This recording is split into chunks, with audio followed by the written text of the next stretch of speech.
Welcome back to the Connected podcast.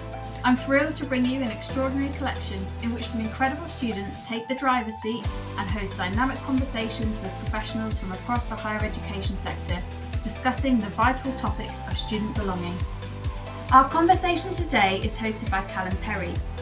Callum is talking to Clare Guilding, Professor of Pharmacology and Medical Education at the School of Medicine at Newcastle University. Clare wears a number of different hats at work, including being Deputy Head of School and the Head of Recruitment and Admissions. Clare joins Callum today to talk about her interest in student belonging, following her recent master's degree exploring the topic. Fantastic. It's lovely to have you with us. And I've been asking colleagues that have come on to the podcast to talk a little bit about how their own research and practice has shaped their understanding and view of belonging. So I wanted to ask you that similar question, and how has what you've been doing with colleagues in your institution and your own research shaped your understanding of belonging and how you view belonging in the student population? Yeah, I think when I first started working on it, I didn't understand how complex and multifaceted it is, which I do now. And I think in terms of student belonging, it's important to understand that from the student context. Like, there's a lot of literature out there which talks about the how important belonging is for student well-being or student achievement or even retention at university. And so one of the things that I was interested in looking at is, well, what does it mean for my population of students, as medical students, to belong? And in particular, we know that one of the times that students can feel like they don't belong is when they transition through to university initially. So, I was particularly interested in what's that early what's that early transition, and what can we do to help facilitate that integration and that belonging onto the programme. So in terms of what our students were talking about, they very much see it as a sense of connectedness and a sense of community. So there was a lot of talk from students about those interpersonal relationships, friendships, feeling safe. But there was also a kind of wider parts of it related to how they related to the staff, how they related to the institution, and sort of interestingly also how they felt like they belonged and fitted in on the programme itself. So the sort of I think there was kind of social aspects of belonging, institutional aspects of belonging, and also there's academic aspects of belonging that our students were highlighting. Yeah, fantastic. And I think what's really interesting about the area that you're working in is that we're working with medical students, medical education. Having done my own work in belonging and having looked at the literature, there seems to be these additional factors that also affect medical education students. And I just wondered whether you could reflect a little bit on perhaps some of those additional barriers or challenges or factors that are influencing belonging for medical education. Yeah. That's a really interesting question, actually, and I think it's because a lot of the students who are coming through are coming into a vocational career. They're coming in to be a doctor, and one of the things that's quite important to them and important to their sense of belonging is their development of their professional identity and that medical student identity. So they don't just have the kind of fitting in terms of, do I fit in terms of my class or my gender, or they're also thinking about, am I going to be, and do I fit in, and am I going to be a good doctor, and do I belong in this profession? So some of the things that we that we found was about the importance of the developing clinical identity. So a number of the students said, when I asked questions around, could you give me an example about, when you feel like you have belonged, a lot of them spoke about the first visits that they did to GP centres or to hospitals, where they started to do early clinical, community visits. They were saying, this is it, I can see what I'm going to be, I do feel like this is what I want to be and I belong here. And on the kind of flip side, at the beginning, a number of the students reflected on challenges they'd had fitting in, particularly related to their academic identity. So a lot of the students had come from being big fishes in small pools, like they've been the best in their class of 30, to suddenly being in a program of 350 and everyone's good. And it's going to be very challenging for you to be sort of near the top of that. And, you know, that kind of adjustment was challenging.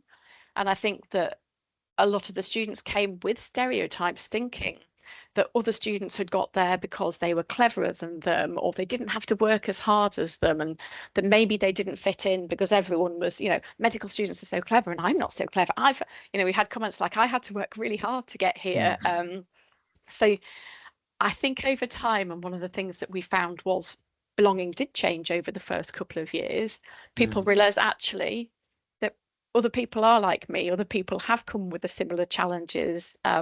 Maybe I am good enough, and passing assessments and passing exams was also a pivotal time for students to think, do you know what, actually, I can do this. Maybe I do fit academically, and maybe I do belong. Maybe I do belong here. Yeah. I'm just thinking about, the range of different experiences that you talked about there that medical education students will experience. And actually, when we think about a welcome week or an induction package for students that come onto campus, and how that impacts on belonging, for medical education students, you've got this kind of introduction into the university space, but then also into placement spaces as well. And I'm wondering what challenges you feel that perhaps brings for practitioners in the sector that have to manage those different spaces and different approaches to belonging, and how much control do we perhaps have over how students belong to those spaces that are connected to the university but are outside of them and are an extension of their learning experiences? Do you know what? That's a very good question. And I think that perhaps it's something that, on reflection, we could do a bit more work on in terms of when students are coming for their initial, those initial early clinical and community experience visits. It is much harder in medical education generally to have sort of more control as to what's happening in those clinical spaces and places. But one of the things that we have introduced this year is a learning communities program, where all of our students are split into groups of around 10 to 12 students, and I'll stay with that group throughout the 5 years with a clinical, personal and professional development tutor who meets them every couple of weeks in the first couple of years at least. Some of the things that they're doing within there's a talk curriculum. They meet for an hour and a half. Some of the things they're doing is looking at those aspects in terms of the development of your identity, how you integrate into clinical practice. We've done sessions reflecting on the early clinical and community experience visits, and we've actually got the students to present some of their experiences using humanities approaches, so reflecting on how they felt, using poetry, art, whatever they like. So we're trying to get the students through this sort of program to think more about their identities as clinicians and team working and building that sense of group identity. Yeah, I mean, a really interesting example of a kind of an intervention, which I think listeners will value listening to kind of one of those practical approaches. I'm just thinking about the kind of opposite of that discussion we've been having, and we've talked about some of those challenges then around how belonging to different places and spaces might challenge us to think about the holistic student belonging. But then I know you were talking earlier and you gave some anecdotes from students that have said that actually going out into those placements has helped them to reaffirm that this is where they want to be. They can see themselves in those spaces. And so I'm thinking about, what are the opportunities then for offering placements and that kind of experiential active learning in different settings that relate to the talk content that might help to enhance students' belonging at the same time? Yeah, so the early clinical community experience visits are ones that we have frequently throughout the years, and we try and match it up so that whatever the students are doing in terms of, maybe they're doing respiratory in the classroom setting, that they will go out and they'll hopefully find and meet respiratory patients.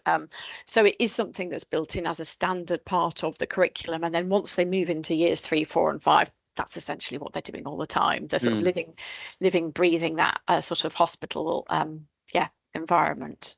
Yeah, I'm just thinking, reflecting on my own experience really, and being an education student, a social scientist, and thinking about the the opportunities and the areas that I found most impactful on my degree, and equally now as I'm in my PhD and doing work with the university around belonging and looking at course level belonging. Lots of the students who talk really positively about how they belong talk about those opportunities where they could get out into actual real life contexts and scenarios and apply their learning to those areas. So I think there's something around how the kind of the mechanics of medical education actually bring about those opportunities to belong that perhaps other courses may not always have built in and kind of baked into their curriculum.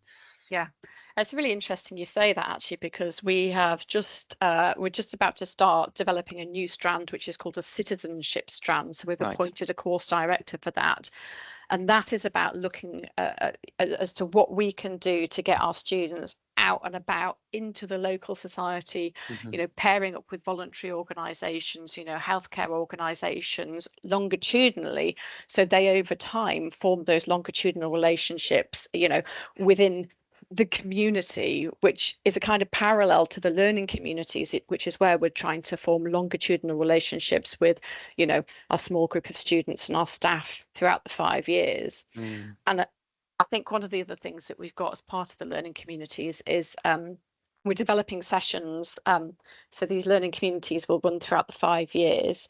So we're developing sessions where there will be some talk sessions where years 1 and 2's communities come together. So there'll be 10 students from year 1, 10 students from year 2. And we've developed a peer mentoring system that runs between those communities as well. So it's the chance over the year, as this rolls out, you will eventually have a learning community that will have maybe 50 to 60 students in, with 10 to 12 in each year. And we think that is going to help form that connection and that belonging to a kind of smaller group of students and staff. Yeah, excellent. And I wanted to get your thoughts, I suppose, as somebody that is in charge of leading a lot of this work and leading on these kind of areas in the curriculum and in the learning environment. We've talked with other colleagues about the challenges for measuring the impact of belonging. And all of these fantastic opportunities that you're building in around community connection are so important, but we know they're equally as difficult to measure, particularly if we want to kind of measure and move away from retention and engagement, which are important factors, but are not the be all and the end all of understanding belonging. So how are you managing that within your area at the moment? That's another really interesting question. So we have been working with colleagues in our humanities faculty, so within education, and we have been developing a theory of change model. So theory of change, it's like a logic model, quite useful in these large scale implementations and innovations. So we've started by thinking about, okay, where are we now? Where do we want to get to, from this initiative? And then we've defined all the different sort of steps in between, and essentially that can then be used to form a research plan. So I don't know, for example, for the learning communities one, we've implemented this, and one of the first things that we might need to look into is, okay, we've developed this program. Well, do students actually attend? Do they engage with it? Okay, and if the students aren't engaging and attending, who are the ones that are opting out?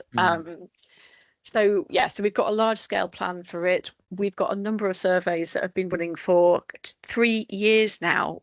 So we're looking at repeatedly doing it in terms of we've got a student wellbeing survey. We've developed a sense of belonging survey, but I think survey data only shows you so much. So I think it's the research studies that are kind of the longer term ones, assessing, student belonging, and asking questions as well about what aspects of the programme, what aspects of, for example, the learning communities, whether or not that is impacting how they feel at university. So a rather meandering answer, but overall we've got a theory of change and a number of pieces of research that are falling out from that.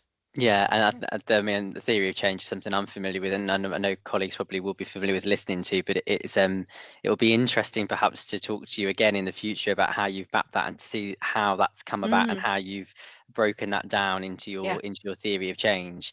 Um, before we started the podcast, we were talking a little bit about your own research and your own work from your masters, and I recall reading you were kind of reflecting on COVID-19 and the impact of COVID-19. So it's a slight pivot from what we're talking about, but I'm interested to understand how you feel the pandemic has really impacted some of the key focuses that we've got around belonging now, and how you feel where we've moved from since the pandemic, and how that's influenced our kind of future thinking about belonging. I think from our perspective, because of the sort of quite rapid increase that we had in our numbers, we were already starting to reflect pre-COVID on the fact that we went in 2017 from having 220 to we got an additional 100 students. So we were already starting to reflect on the fact that, previously I would try to remember as many of the students in that cohort of 220 as I could, and their names and things like that. Honestly, once you've got to 350, it's just so challenging. And then I just think it was just exacerbated by COVID. So we've got these large cohorts that aren't coming together for lectures anymore on campus.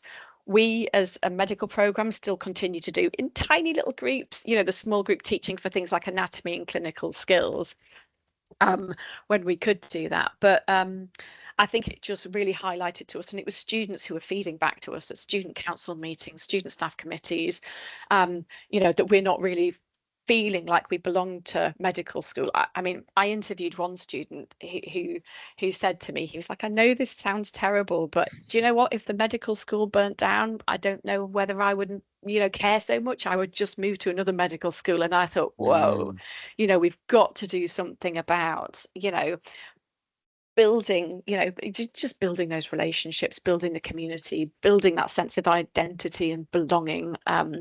So as a faculty, we were then consulting with students, what would you like us to do? And they were talking about the development of something like a house style system, which is actually something that we have developed from this year. We've now got 4 colleges. We've got student leadership interns that are helping develop, as social activity events, competitions. They're organising balls and social activities between staff and students. So I think, a lot of the feedback we were getting during COVID was about that kind of anonymity, and a lot of the suggestions we were getting as to how to remedy that came from students, and it's just taken a few years to get these initiatives sort of logistically underway. Yeah, I mean, that's so interesting. I mean, there's so many amazing things that appear to be going on there, and I wonder how that impacts or that aligns with the wider university belonging piece, because the kind of leadership that you're talking about is really, really important in schools, but also I would imagine that your students' union and your university level are also doing work around belonging. So is it about using the initiatives you've got there to enhance that kind of course level belonging and identity as a medical education student, or do you think actually it's about providing that in the school to also contribute to wider kind of university campus level belonging? It's really, I think that you can, and students can and do belong to many different populations. And if you look at the belonging literature, people have look at belonging from the different perspectives. So belonging to a particular course, like a mathematics course or something, to sort of a program to the institution level. And as you said, there's lots of different initiatives that are going on. We've got a new education strategy that is looking at enhancing the student experience across the university, and a lot of what is happening in different programs. So some of the things that we're doing in medicine is feeding into and informing university-wide, initiatives that we're developing. So, for example, we're looking at the entire student support systems across the university, personal tutors, how we use those, whether we bring in education and skills for life into part of that. So I think there's symbiosis between what we see, what's happening in the student union and as central policies, but also what's being developed within disciplines. Yeah, absolutely. No, and I think, it's so the work that I've done with student leaders in particular, sometimes they talk about how the skills and the experiences that they've developed through those initiatives, whilst supporting to give them belonging in that community, has then given them the tools to be able to go and seek out that belonging in other areas of the university and belong to other areas. So as you were talking about earlier around identities, I think it might not necessarily always be about how one area of belonging contributes to the other, but about actually those experiences, identities and skills that are developed from that process actually being transferable to another community. Yeah, and our students highlighted that, one of the things that really helped them feel like they belonged was student society. So be that medical school societies or be it something more broadly. And, students don't have to feel like they belong in every context, even the medical school context. Some of them were very much like, do this course, but, I'm really interested in sailing. And that's where I feel my belonging in my community. Whereas for some, it's like they're very much invested in that the program, and that's what they need. Yeah, fantastic. We could talk for a lot longer, but I'm conscious of time, and so I'm thinking about looking to the future. Really, you talked a lot about the kind of theory of change and about what you yourself and colleagues are doing, but I wonder whether you could leave us with where you're hoping to take your work now for belonging, what your hope is for belonging in your context, and maybe any top tips for colleagues in other institutions that are looking to do something similar, and what your advice would be to them to get started around some of these areas. I think advice in terms of getting started for some of those areas is this is for the students, so it absolutely has to involve that student voice and that student consultation throughout. In terms of where we're going, I mean, as explained, I think we've introduced a number of new initiatives recently, and I think one of the things that's really important within higher education that perhaps we're getting a bit better at now is that theorizing and that evaluation of what it is we do. I think it's quite easy to think, oh, this needs to be looked at, let's put in this intervention, and then haven't really thought about, well, was that the best approach, and has it actually had the outcomes that we need it to? So sort of in the near future, I'm hoping that the evaluation and the research that comes from the theory of change will let us know what is working within the program. Is it impactful? Is it having the effect that we want? So I think just basically making sure that our initiatives are embedded, that we're getting the input from the students, we're theorizing, but also we're doing that evaluation stages at the end to see whether or not to see whether or not it's having the effects that we want it to. Yeah, fantastic. I'm really interested to see how your theory of change evolves as the kind of your projects and initiatives develop. I think it would be great to have a conversation in the future about how that's worked and how effective that model has been. So I'm sure that will be a conversation for another time. I'd be happy to. Yeah, excellent. Thank you so much, Claire. It's been really, really interesting to talk about your experiences and your practice. And I think actually with the other conversations we've had, we've not talked about medical education, and so it's been really fascinating to understand some of the specific nuances around belonging for medical education students, and I think listeners will really appreciate that perspective and take away those nuances with them when they're thinking about student experience. So thank you so much, and I'm looking forward to talking to you again soon, I'm sure. Thank you very much, Callum. Thank you for listening to the Connected podcast. If you enjoyed this episode, please check out the rest of our extraordinary Voices of Belonging collection and stay connected.